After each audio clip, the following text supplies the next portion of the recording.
This is a hard life. You chose it and it suits you. I chose it when I chose you. Renee never had a choice. What do you do if you see something? Don't run.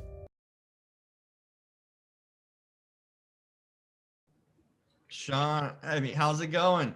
Hi, Jim. Nice to meet you. Nice to meet you too. Good to finally get to talk to you.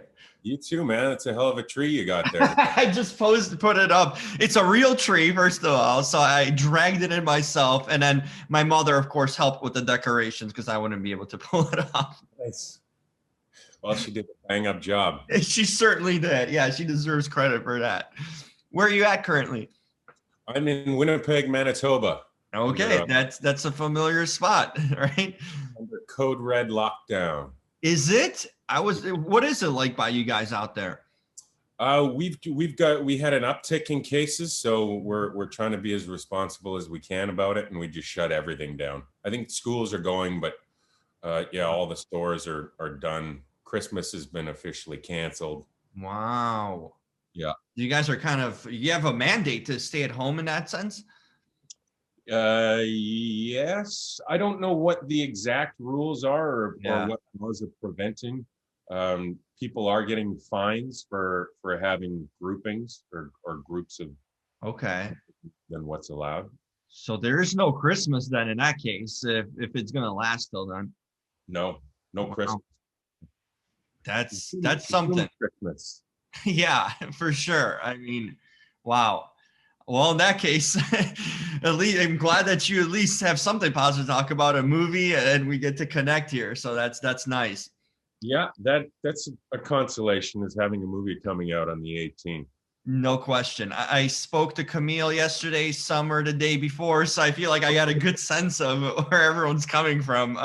And now you to kind of complete the trifecta. I think I'll have all my answers to all the questions answered by the end of this interview then. Sure, between the three of us, yeah. Yeah. They did a brilliant job. I hope you had a good conversation with them. No question. I mean, I found Summer to be just so mature and smart, and Camille to be just such a go-getter and someone that just, that's just willing to kind of do anything for the role and her craft. I mean, she's a phenomenal actress. I've been a fan for a long time, and I think you cast really well. I think that's a credit too. You found some heck of a cast to these, and I talked to Devon about a month ago too, so it's been like all coming full circle. Yeah, I really lucked out with the cast. Everybody did a brilliant job. Yeah, Camille, a go-getter is a good adjective for her among many. She's a gamer for sure. Yep, that's what I was thinking. A gamer, up for anything. We talked about the physicality that she had to do, and with the conditions and just the physicality of the role. And she's just like, yeah, I'm ready for it. I'm like that's cool. It must have been great for you as a filmmaker to hear that your actors being so on board, with everything really. Well, it was such a relief once one of the most significant moments that I can remember in the film was the first shot that we did, and that's the first time that that Camille really got down to it. We didn't have read-throughs or rehearsals for that. I don't really find much use for it, especially when time is really a factor. Conversations are a lot better, but we'd had extensive conversations. But the first shot that we had of the movie on the first day, she came up and it was like a giant weight had lifted off my shoulders. It was like, oh, thank God! Thank that that we're in good hands, and that it could have gone way worse in my head, or it could have gone bad in my head. And to know that she just she kills it in the movie, it's an amazing job. So yeah, it was to see that.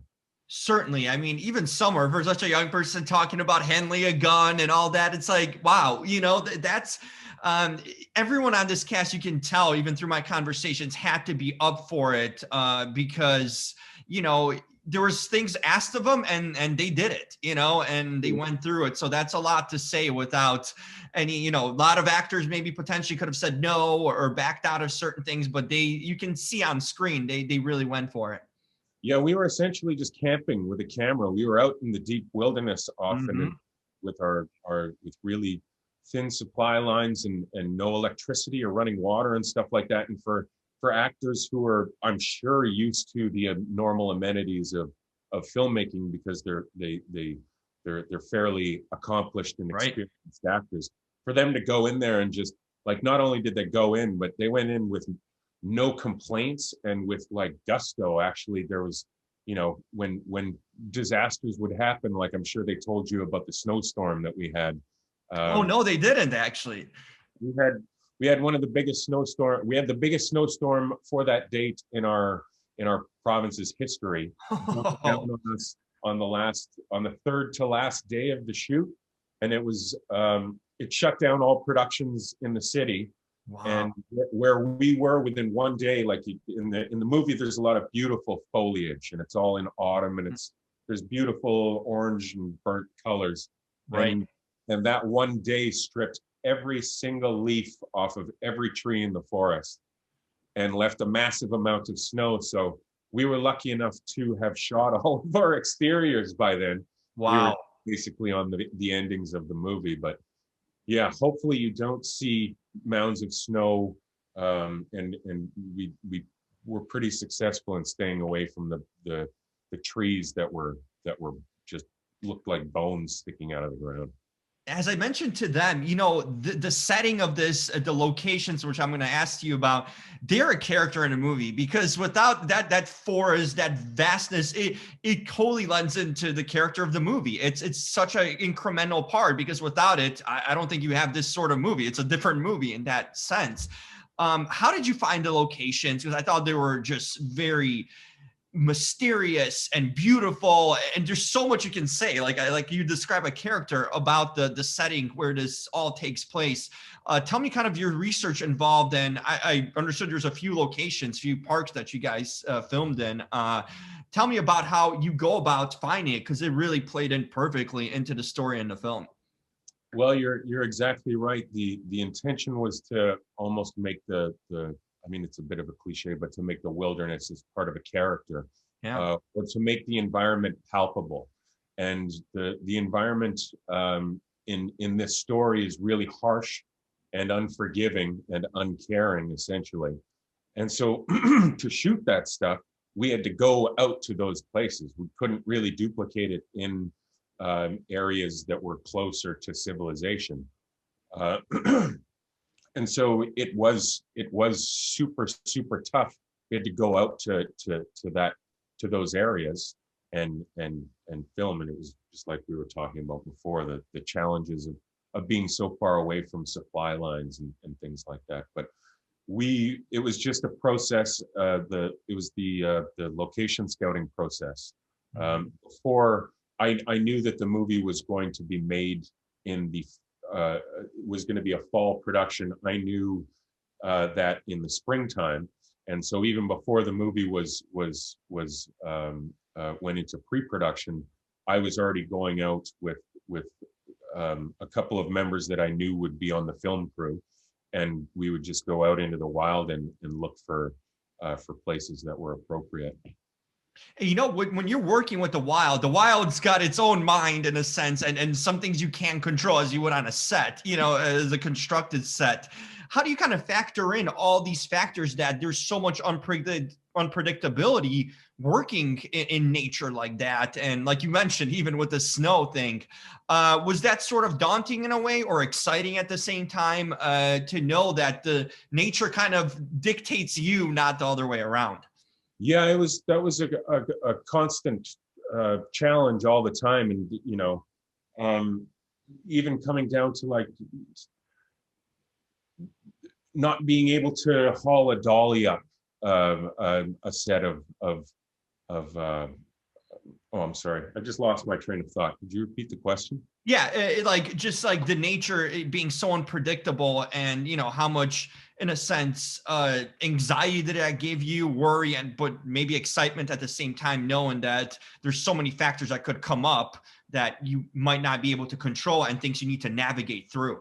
You really have to be capable of adapting, and we knew right off the bat that we were going to be a short production. That it was only 20 or 21 days shoot. Oh, that's and so quick. there was very little error to sit back at any time and, ride out a snowstorm, or, if we had stopped working during that snowstorm, the movie probably wouldn't have been finished. So it was all of those. You have to be really malleable, but still find a way to convey and preserve the thing that you love about either that scene or the film in general, and being able to, improvise, adapt, overcome. That was the mantra when we were outside, and getting things that were popping up just out of nowhere. All of those little logistic things, like, for instance, losing a dolly for a week. That's not necessarily that wasn't environment related, but we had every week or every few days we would have these production threatening events, which is why I'm so thankful that, it could have gone a lot worse, and at any time, any of these little links, because of there was no room for error, if any of these snapped, it would have been catastrophic at any point. And so I'm really glad that we got to the finish line. I'm glad you guys did it. There's a lot of things you guys had to overcome. It certainly sounds like it. So just having to complete any movie, it takes a challenge, whether you even have a build cozy set, but especially a movie like this, when you're dealing with nature and real, everything's real, real elements, that's certainly, and you have such a short amount of time, 21 days to get this right and get it in. That's challenging, no question. And for you to pull it off is a feat in its own. You're welcome. Wanted to ask you about this. This is your story. This is, you wrote it, you directed. What was kind of the initial inspiration or idea for this? Because this movie, I found it to be mysterious, chilling. It had so many different elements to it, which was cool because it was so kind of well developed and just rich in that sense. What was kind of the initial idea that you had for the script? Do you remember kind of the days and how you wanted to put it together? And was there anything that kind of sparked the idea? Yeah, I can remember the exact day that basically the spine and the main plot points of the script or of the story were fleshed out in one plane trip home back in 2007 from a film festival in Belgium for my first movie. And I'd seen, it was just passing in a bus through Germany through a wooded area that was really picturesque and had a mist hanging over it, and the forest had a really European feel to it. Like, I don't know what that really means, but I know. I grew up in Europe. I totally know what you mean. Yes. So, like, seeing that, it kind of got like a ball rolling in my head that I didn't know quite why that image had conjured up this story of I can't tell you the bits that I'd started to remember because it'd be giving away some major plot points in the story. But after that, that was back in 2007 and underwent 13 years of revisions and things like that. It had always been, I'd always wanted to make a fairy tale about predators. That was the intention of the story. So it has a fable-like quality. And so, those old grim fairy tales that before they were cleaned up for modern audiences were kind of, they were fables with some moments of horrific violence or bits, the stuff that got removed eventually when they made it for Disney. Those were always a big influence. And also just some of the movies that had affected me throughout my life. The Vanishing, the Dutch Vanishing was a movie that's had a big influence on me and on this movie in particular. Any kind of movie that where the ending is just a full-on build, like everything in the movie it seems like it had built up towards a really significant and meaningful ending. And that was the aim for this story here. And I tried to ape some of my favorite movies like Audition and The Vanishing and things like that. Interesting. And as you mentioned, the ending is the big talking point of this movie. I even Camille and Summer had a reaction, just saying like, "Oh, can you believe the ending?" Like they were still fans of it in that sense. I'm like, yeah. If I put a spoiler warning, can we just discuss a little bit of it? Because I'm so interested to hear what went through your mind and what brought it all upon. Because it's fascinating in so many ways. Would you mind sharing about it if I put a spoiler warning? Yeah, well, I'll try to dance around the You spoilers. can dance, yeah. You're the director. You can figure it out in that way and how to word it. Really trying to keep that under wraps as much as possible, because it is the raison d'etre for the movie. It's the True. meaning of it. And if people walk out of the movie and they've liked it, or it's been significant to them, it's because of the ending. Exactly. It's powerful. It's startling, like in a sense where it stays with you. Yeah. Well, I hope so, and I'm glad that it had that effect. The movie is there's a big through line in the movie of how traditions are passed down through generations, or how knowledge is passed down through generations, and how that transfer changes when the utility of that knowledge changes.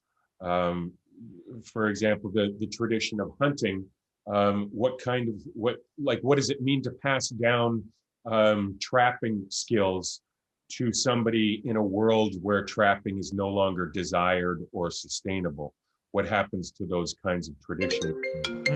There is any kind of utility left in those actions.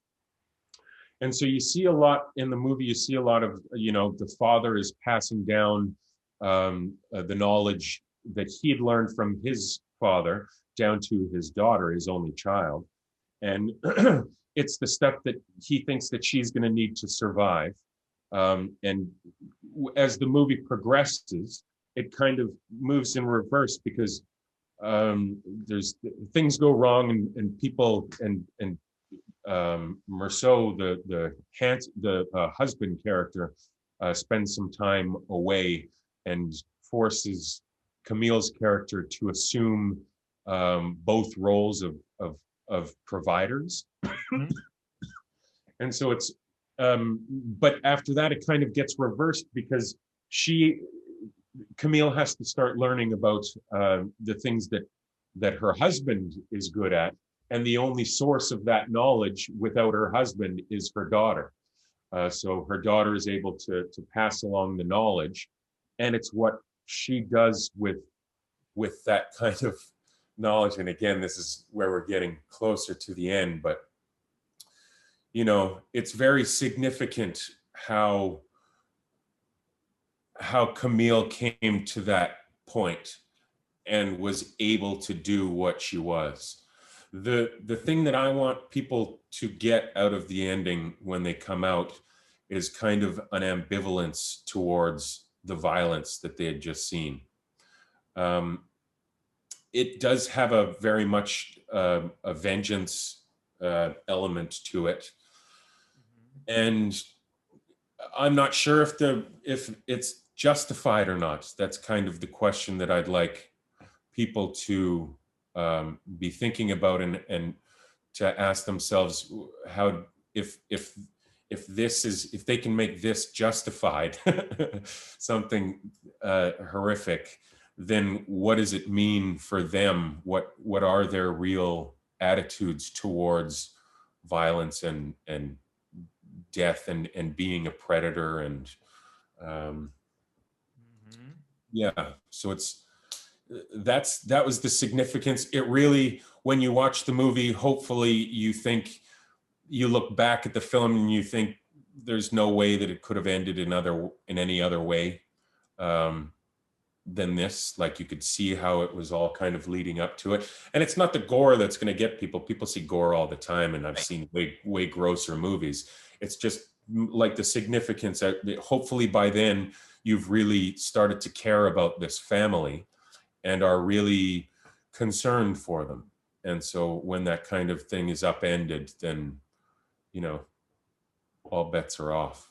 No, that's well said right there. I think you really put it in nicely together. And yeah, that's that kind of, I like when, in a sense, sometimes you don't get to complete like what it means, but allowing the audience to kind of make your own decision too. I think it's important too in a movie where there's no, in a sense, black or white. You know, there's that gray area where you can kind of decide in your own perspective, you know, too. And I found that you did that so well through entirety of the movie. I mean, just fabulous job. I really enjoyed it.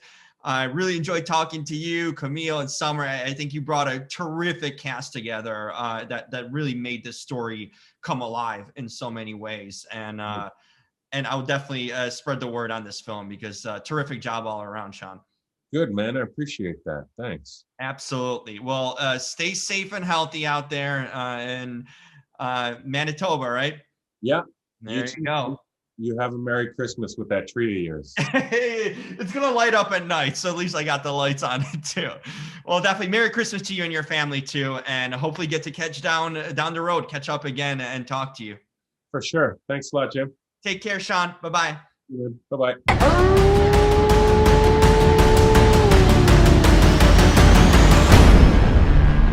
Want to snag a wolf? You gotta outwolf him.